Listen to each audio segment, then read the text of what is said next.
Perkenalkan, nama saya Abdul Syukur. Saya selaku pendamping masyarakat Batik Nitik Yogyakarta.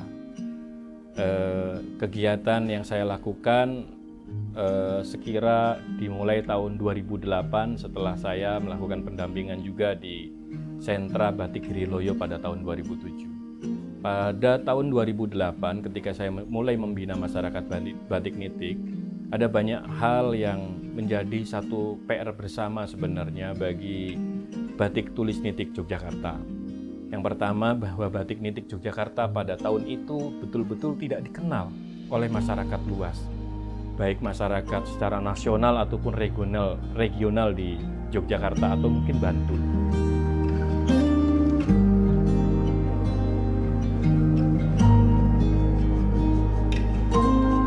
Batik nitik adalah satu batik yang lahir di Kembang Songo dari menurut cerita masyarakat sekitar adalah batik yang terinspirasi dari kain patola.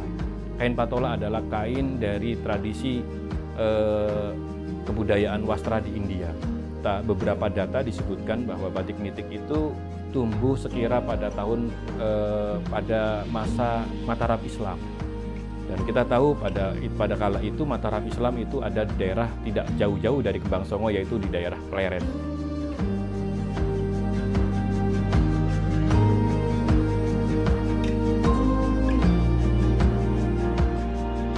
Pada data yang lain disebutkan bahwa batik nitik itu serupa juga dengan keluarga kalau kita di pantai utara disebut dengan Jelamprang.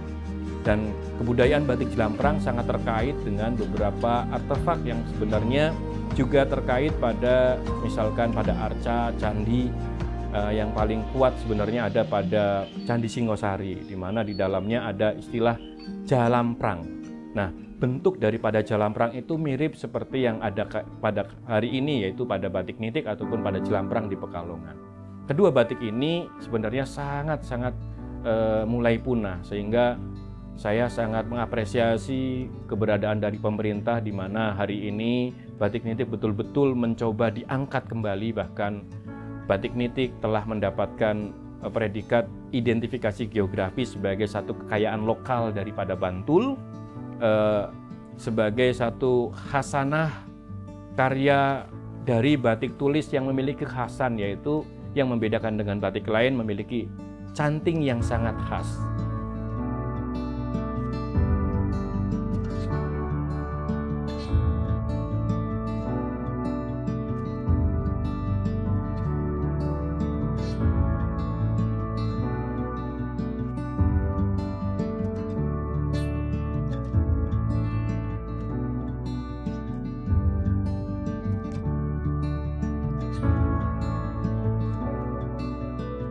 Kita tahu bahwa batik tulis menggunakan canting, tetapi pada batik nitik cantingnya begitu spesifik, yaitu menciptakan titik berupa kotak.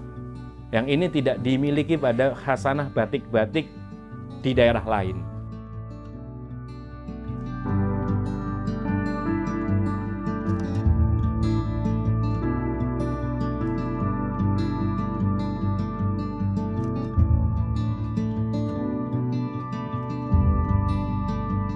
Satu hal yang menarik pada batik nitik adalah ketika batik tulis itu ada berbagai macam unsur, misalkan di dalam batik itu ada kelowongan, isenan, tembokan, begitu.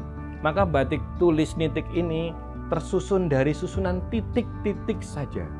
Dan titiknya itu berbentuk kotak segi 4. Nah, susunan-susunan inilah yang kemudian menjadi menarik buat saya, bahwa sebenarnya kalau misalkan ya, kata batik diambil dari kata membuat titik, maka batik nitik itu sangat khas sekali karena memang esensinya membuat titik, maka kemudian ada penyebutan dengan istilah nitik karena memang membuat titik. Saya sering membayangkan bahwa bagaimana masyarakat dulu kala ketika membuat karya batik itu selalu terkait dengan doa. Membayangkan kalau setiap titik adalah bagian daripada doa, maka udah berapa ribuan doa yang ada pada kain tersebut.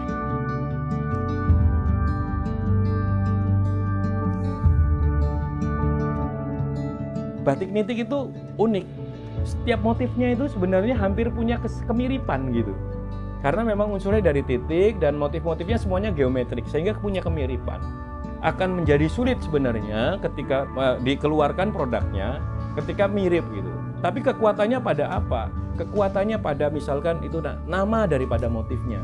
Maka kekuatan nama ini harus diedukasi agar kemiripan itu hanya mirip dan sebenarnya memiliki makna yang berbeda-beda, kayak tadi misalkan saya sebutkan cakar ayam, nogosari dan motif yang lain gitu. Nah, belum banyak yang mengedukasi mengenai motif-motif batik ini. Ternyata ada salah satu yang menjadi kesulitan terbesar adalah mengumpulkan beberapa organ yang ada pada komunitas batik nitik ini. Misalkan kalau kita bicara Giriloyo mencoba disatukan dengan adanya gazebo gitu misalkan. Di batik nitik ini belum ada tempat untuk bisa menyatukan mereka.